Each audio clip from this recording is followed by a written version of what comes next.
In Chelek Zayin, Parshas Bechukosai. So it's not this week's Parsha. This week's Parsha is actually Bahar. And this is Parshas Bechukosai. So the Rebbe brings a pasuk. Which one? Aleph. The Rebbe brings a pasuk in the brachas of Parshas Bechukosai. It says Vishpati. It's page 188. Vishpati chayero min haaretz. The Eibishter says that when the Eden behave nicely, so then when we follow the ways of Hashem, Hashem will give us all the brachas. And one of the brachas is Vishpati chayero min haaretz. Hashem will destroy all wild animals from the land. So bring the Teres Kayanim, the Medrash on Vayikra, it's called the Teres Kayanim. He brings a plukta zwischen Rabbi Yehuda and Rabbi Shimon, a machlokes between Rabbi Yehuda and Rabbi Shimon.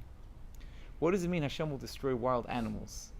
Which is really referring to when Moshiach comes, because that's really when we're going to get the reward for all the mitzvahs. The ultimate reward is going to be when Moshiach comes. So then the Vishpati Chayro Minoretz will be fulfilled fully. Rabbi Yehuda says Hashem will take them away from the world. There'll be no more wild animals. Rabbi Shimon says, Mashpitzon shelo yizeiku. Yeah, thank you. Rabbi Shimon says, Mashpitzon shelo yizeiku. Rabbi Shimon says that Hashem will destroy them. Vishpati means that they won't damage anymore. The lions, the bears, they'll still remain. They just won't hurt anyone. The Noch brings the Teres Kenim, Arayit Sudas, Rabbi Shimon, and the Teres Kenim brings Rabbi Shimon's proof to Rabbi Shimon. We say this is a song for Shabbos. Shabbos is referring to, it represents the times of Mashiach, and that's when Hashem will destroy the mazikim in ha'olam. Mashpis and shli yaziku, Hashem will cause that they shouldn't be mazik anymore. They shouldn't damage. That's one proof for Reb Shimon. What's the proof? That's going to, the Rebbe asked that in the Sicha. What's the proof? It uses the same terminology, Shabbos. So you could learn Hashem will destroy the wild animals, that they won't. Right? But you could learn that it means they won't damage, or it means that he'll actually destroy them. That's first mashma, that it's destroyed from the world. Second one, that's what the Medrash wants to get to. The Medrash wants to get to. It's both. The Medrash both. Yeah. Right, but it really wants to get to is Reb Shimon. The second proof is a very obvious proof. V'gor Zevim Keves is a very interesting part in Yeshaya. It's Yeshaya, Perek Yud Aleph. Over there it says that V'yotzu Chaytim Migeza Yishai. Over there it says how Hashem will send Mashiach, and all the great milos of Mashiach. And then it says V'gor Zevim Keves over here. In the times of Mashiach, the wolf will be able to live together with the lamb. There'll be different animals together, and a young lad will be able to lead them. A child will play on the hole of a snake, poisonous snake. And it's very interesting. It continues, a child will play also by the hole of another very poisonous snake. And it's interesting in the Mefarshim how to teach it. Literally, a lot of Mefarshim teaches is a hole that the snakes live in, and the child will put his hand in the hole, and nothing will happen to him. Because when Mashiach will come, there will be snakes, there will be wild animals, but they just won't damage, they won't hurt. The Medrash in Teres Kayanim teaches, much more. He's not only going to put his hand in the hole. Over here, it's referring to Mu'ura Sifayni, is referring to the eyeball of the snake. And it's very interesting that Radak explains that when a child looks in the dark, where the snake is usually living, in that hole, it's dark there. So all the child is able to see is the eyeball of the snake, because that's shiny. That looks like glass, it looks like something shiny. So he wants to get it. So he puts his hand to take that. Could you imagine what the snake feels when someone's grabbing his eyes?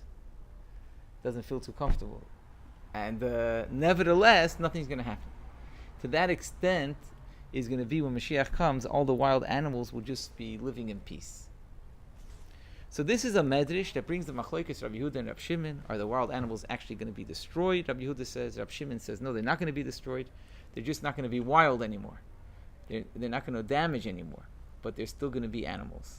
They're still going to exist. It's interesting. The medrash over there continues. Rabbi Shimon actually brings, this is a rai from a pasuk that he brings from Yeshaya, clear pasuk, that there'll be a wolf, there'll be there'll be lions, there'll be snakes, all of them will still exist, they just won't hurt. In the Medrash, Rabbi Shimon continues, Rabbi Shimon says, what's a greater praise for Hashem? That there's no wild animals? Or that there are animals which naturally damage and they're not damaging? He says, what's a greater thing? He says, surely the greater praise is that they're still here and they're not damaging. That's a greater praise.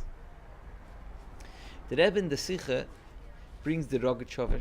The Rogatchover going makes a Lishitose. He says how Rabbi Yehuda and Rabbi Shimon here in Teres Kedem are arguing something that's going to happen when Moshiach comes, really are going with their same shita that they argue in halacha. Because here we use the pasuk v'yishpati, which the shayrish of the word is shin veis tov Shabbos, which means to rest, to stop, to rest, to stop. And the question is, we're stopping the wild animals, we're getting rid of them. In what manner? Are we getting rid of the animal itself or just the behavior of the animal?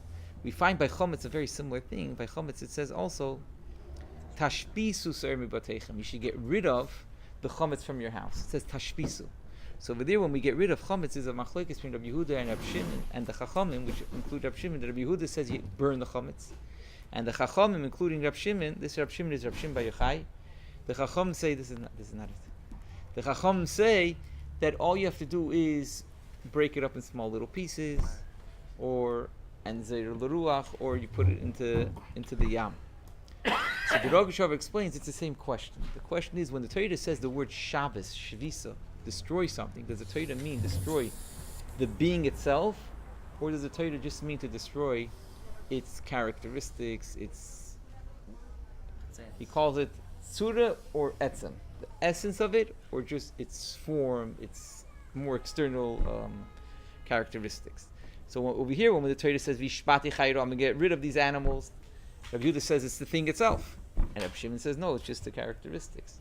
So too by Chometz, when the Torah says get rid of the Chometz, Rabbi Yehuda says you got to get rid of the thing itself. How do you do that? By burning it, because it says even though when you burn something, the ashes remain, the ashes are considered like a new identity. It's not considered as a continuation of it.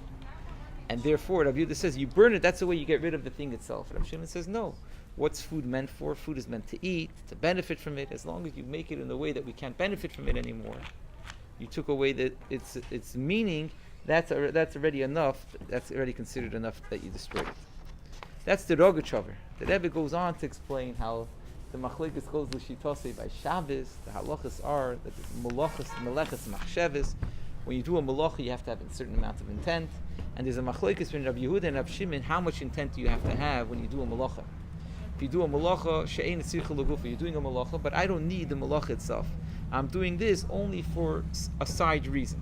My motivation is not for this itself. You're putting out a candle, nothing to do with the candle itself, but because you want someone to be able to sleep, therefore you're putting out the candle.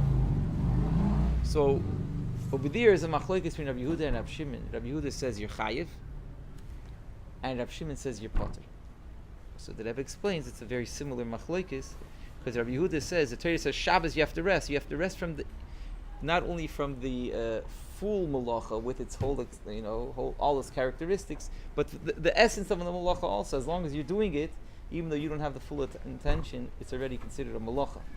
And Rabbi Shimon says no, it's enough that you just take off the tzura, the characteristics. As long as you don't have that full intention, that's already, the malacha already lost its full identity. That's already considered Shabbos, resting.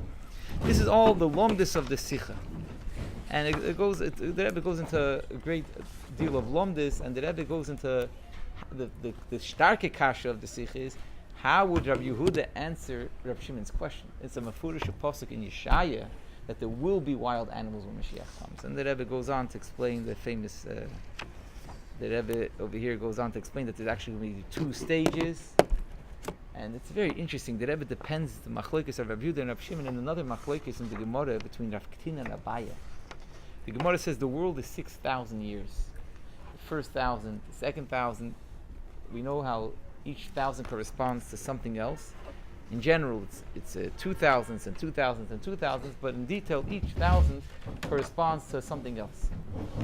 After the 6,000 years, the Gemara says Chad Charuv, then there'll be 1,000, which is the 7,000, which is Charuv. Charuv literally means the world will be destroyed. But the Chassidus explains it doesn't mean literally destroyed. It means it will be like an entire new world. The world will be on a whole new level. In the Gemara, there's a machlokes. Is it 1,000 that will be Charuv, or is it 2,000 that will be Charuv? So the Rebbe explains in this Sicha what's the difference between 1,000 and 2,000. Every 1,000 corresponds to another change in the world. So the question boils down is, when we come to the Elef Hashvi, is it only going to be one change, or is it going to be two changes? The Rebbe says, what is that what is that machlekes? That machlekes really is between Rav Shimon and Rav Yehuda. Rav Shimon says there will be one change. That change is that anything negative will be transformed to positive. Rav Yehuda also agrees to that, because there's a beferish pasuk that's what's going to happen. But Rav Yehuda says that's going to be the first 1,000. The second 1,000 is going to be when it's actually not only transformed, but we get rid of it totally. So this Sicha, the Rebbe explains a chiddush that Rav Yehuda agrees to Rav Shimon, but he says that's the first 1,000. The second 1,000 is going to be when it actually gets destroyed, and therefore the raya of Rav Shimon is not really a raya, because Rav Yehuda says that's in the first stage, but later on is when it's actually going to be fully destroyed. But the Rebbe brings down in the Sicha, it's on page 196, going to the avoida aspect of the Sicha, towards the end of the Sicha. The Rebbe says, this concept, the Rebbe says, between Rav Yehuda and Rav Shimon, we paskin like Rav Shimon, the Rebbe says, because we paskin this Chad Charuf, 1,000, which means there's only going to be one stage of that they're going to remain, but we're just going to change the nature. Which this means in our Avodas Hashem, what is really greater, the Avodah is not to get rid of certain things in the world, but it's to transform them. And the Rebbe brings down a very similar concept that we find b'negea to Pesach. We said before, Pesach, the Torah says tashpisu, you have to get rid of the chametz. So it's on page 196, on the top of the page, the Rebbe says, we'll understand it, al-pi what's known b'negea to chametz, that by Pesach we say chametz is osir. Comes Shavuos, we're soon coming to Shavuos, not only is chametz, we're allowed to eat chametz a whole year, but by Shavuos we know there's a special korban that's brought, it's called the shtei halechem, 2 breads, that were made out of chametz. And even though we know you can't bring chametz on the mizbeach, so they didn't actually burn the chametz on the mizbeach, but it was considered a korban that the kohanim all divided it and ate it. But it was a korban made out of chametz. So the question is chametz something positive? Is chametz something negative? Comes Pesach, you got to get rid of even the tiniest part of chametz. Comes Shavuos, and we have to have chametz, and we bring it in the Beis Hamikdash as a korban, and the kohanim eat it. That's the mitzvah, is chametz. So is chametz positive or negative? So it's explained, the Rebbe explains that it's known, the explanation, that chametz shows on the concept of gaiva, hisnasus, of gaiva. And we know from gaiva comes at all aspects of negativity. And therefore by Pesach, when a Yid is just leaving Mitzrayim, we have to actually run away from the chametz, and we can't have any chametz at all. But however, after the avoid of Sfiras Ha'omer, when a Yid was already mevarer his 7 midas of the Nefesh Abamis, so then not only is chametz not a contradiction to Avodas Hashem, but on the contrary, we're able to make out of this chametz a mitzvah. So this is the concept that we could take the negativity. The goal is not to get rid of it, which is Rabbi Yehuda says the goal is to get rid of the wild animals. No more lions, no more tigers. The Rabbi Shimon says no, the goal is that they should remain, but they should be tamed. That we find by chametz. That the ultimate goal of the chametz is not that we get rid of the chametz. That's the first, in the beginning, we have no choice. We have to get rid of it because we don't know how to deal with it. We're not capable yet of transforming it. But once we become capable through Sfiras Ha'omer, so then we're able to actually get rid of it. So what does this mean? The Rebbe brings down in the footnote 34. Look at the Sicha Chelek Aleph. It's very interesting over there. The Rebbe speaks about it on page 129 and then page 266. The Rebbe speaks about what does this mean, that chametz is something so negative, we have to get rid of it, it's gaiva. What is the concept? The Rebbe explains that the ches is something that's closed off on 3 sides, it's open up only to the bottom. Because really chametz and matzah are the same letters. They both have mem, they both have tzadik. The whole difference is between the ches and the hey. By matzah it's a hey, and by the chametz it's a ches. Ches means it's closed off from all three sides. It's just open up to the bottom. That means there's only one direction left for this person. Is down there. Matzah represents that even though he's facing down there, but there's a little hole on the top, which he can actually get out. He has a way of tshuva. The other difference between chametz and matzah is chametz is full of hot air. They have the same ingredients, and matzah has no hot air. And the Rebbe explains, Meir de Kizach, Chelek Aleph. What do you mean by hot air? What is that? It's blown up. Chametz is blown up. It's the same ingredient. Yeah. It's just by when you put in yeast or you let it rise, it's just rising. What's rising? Rising is just hot air. And matzah doesn't have that hot air. So what does that hot air represent that we say it's so negative? Chametz is so negative that it's the source for all evil. And not only is it the source for all evil, there's no way of tshuva. And the only way of tshuva is matzah. The Rebbe explains a very interesting concept. The Rebbe says that when a person, the Rebbe says, when a person has this bittul, they call it in English, you could say this honesty. He's honest with himself. He doesn't have that hot ear covering it over. So then he's not trying to be right. Therefore, he makes a proper calculation, and he actually sees what is negative in his actions. He sees what he's doing wrong, and when he sees he's doing wrong, he does tshuva, because he sees the truth. However, if someone has that hot ear, he has all that, he can't see the truth. He has to cover it over and say he's right. So he's always going to find reasons to find that everything that he did is right. He's first of all going to try to say that it's right.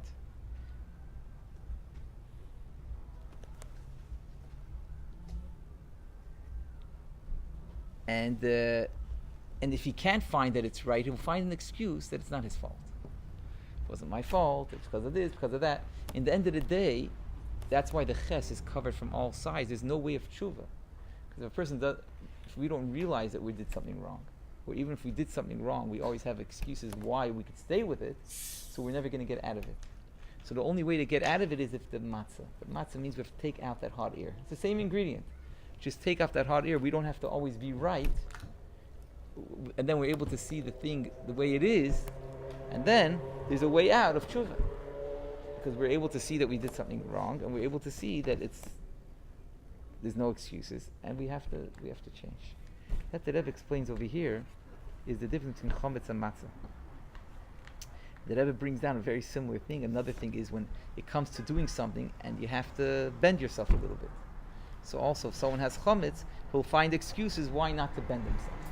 Like it says, the Rebbe says in Tanya, all the things you're supposed to say for someone else, like someone else, if you see him doing an aveda, so you're supposed to say, I'm not supposed to look negative at him because is probably, he could be having a greater yitzhara than I have. He could be in the market a whole day. All the limud zchus he's supposed to have on someone else, he's going to be busy doing it on himself. So he'll always find excuses for himself why in his situation he doesn't have to bend, why his situation is okay. That's a sicha. The Rebbe explains the difference between chametz and matzah.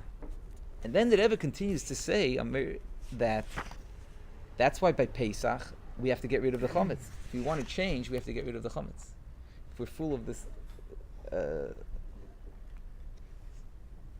absorbed with ourselves that we have to be right, we're not going to be able to change.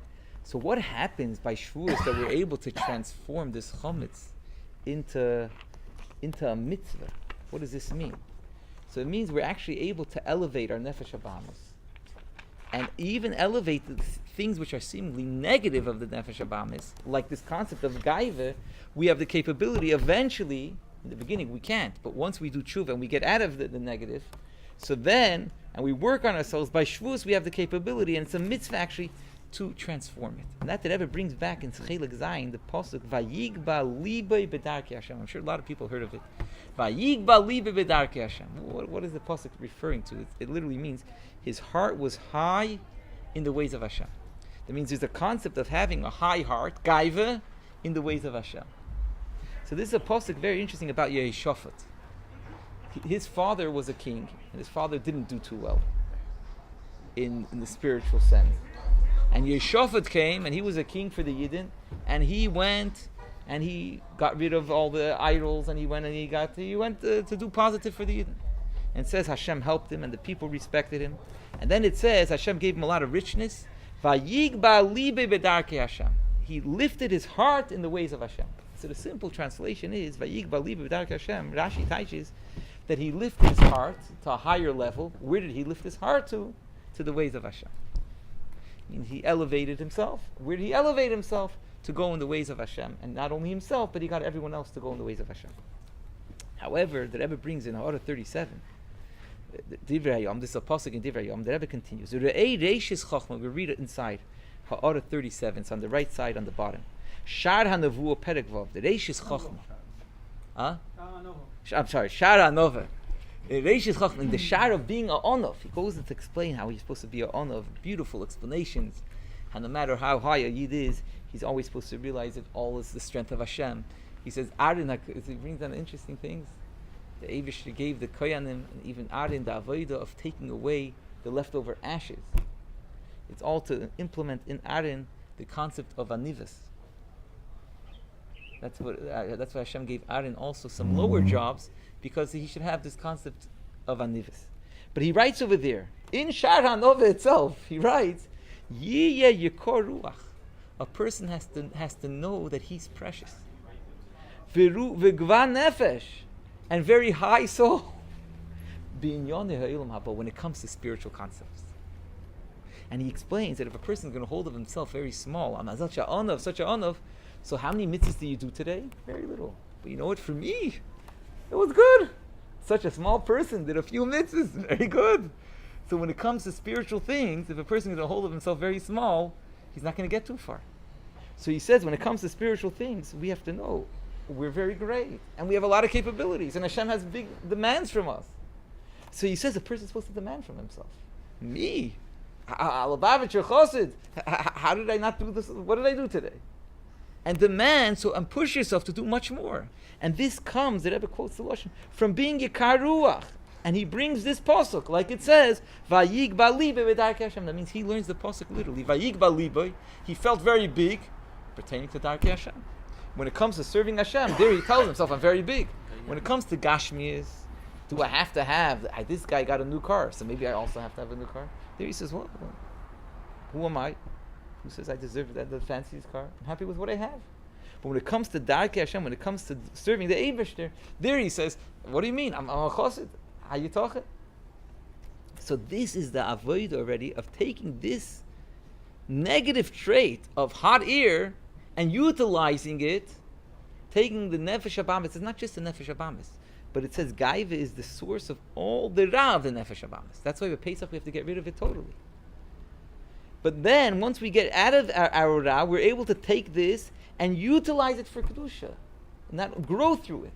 And then the Rebbe continues and says, look in Likutei Torah Bamidbar. Over there in Likutei Torah Bamidbar is a mimer of the Alter Rebbe, a very short mimer, about Har Sinai, where the Alter Rebbe brings that Har Sinai was the lowest mountain. And why was it the lowest mountain? He brings down, because for a Yid to be Zoiche, to get to Kedusha, to receive the Torah, we have to be humble. That's why the Torah was given on Har Sinai. Because like the Rebbe said in the Sicha, if a person is full of gaiva, he's never able to get close to Hashem. And then the Alter Rebbe continues and asks, so why is it a mountain?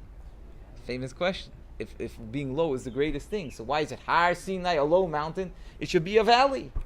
And there the Alter Rebbe is the one that says, because in order for a Yid to go in Kedusha, you have to have the mountain also. Because if a person is going to feel Taka so low, so he's going to say, who am I? What is my Avodah worth?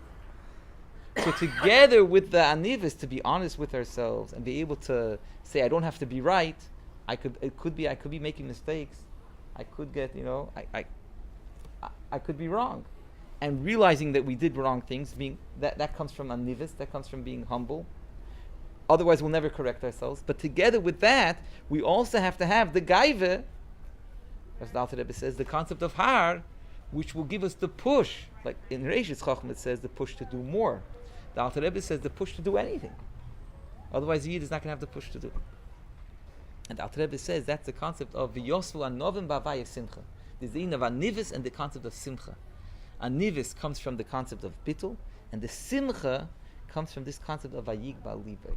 The person knows, I could do it. I have the koiches. That all gives you the push and drive to do it. What do you mean you have the koiches? Of course I have the koiches. That's the simcha, that's the concept of chometz. So this is what the Rebbe finishes off in this Sicha. We're learning in Yonagul Moshiach. That's what this year is all about. The Rebbe finishes off what's understood from all of this in our Avodas Hashem.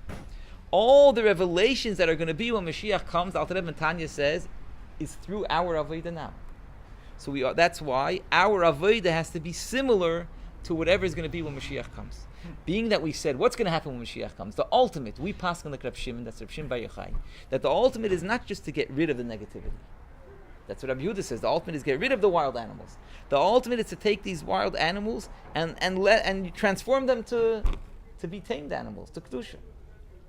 So too the Rebbe says, let me read it inside, on page 197, 3 lines from the top. As the Ikir Ushlemes HaAveda Daf Zayin. So the Rebbe teaches what does it mean in our Avedas Hashem that we have to do to prepare for Mashiach, that the Ikir and the completion of our Aveda is nicht in Antläufen und Absondere sich vom Welt. Not by running away or separating ourselves from the world, Olam Loshen Helam, which means concealment on Hashem, nor rather the opposite, to transform the world. And then the Rebbe puts in brackets, La'achri Achona, yes, we need a little preparation. But after the preparation, Machen die Welt Gufa, the goal is to make the world itself. A world that's filled with Klippa, for a dwelling place for Hashem. Und durch them, and by us transforming the world, through that will be Zeiche to the fulfillment of the promise, that the world will remain and will be transformed to positivity. So the Rebbe says, La'achri Achona, because that's what we have by Pesach also, that we have the chametz. True, in the beginning we can't transform the chametz, but after a little bit of preparation of 7 days getting rid of the chametz, and then Sfira So'im, 49 days, we're actually able to take the source of the whole Nefesh HaBamis, which is the concept of Gaiva, and utilize that for Kedusha. You always see in the letters of the Rebbe, people had different yichidisim with the Rebbe, and people would tell the Rebbe, I'm a Bal Gaiva, I have the problem of Gaiva, what should I do? The Rebbe never would tell people, get rid of your Gaiva. I don't know, I can't say never. But what I saw, the Rebbe didn't say get rid of the Gaiva, because that's not the goal. The Rebbe would always say, so take that Gaiva and utilize it for Kedusha. Vayigba libe b'darkei Hashem. Or people, even the Mishigasim that we have. Everyone has Baruch Hashem Mishigasim. The Rebbe would always say, take those Mishigasim. The goal is to utilize it. If Hashem gave it to us, is to utilize it for Kedusha.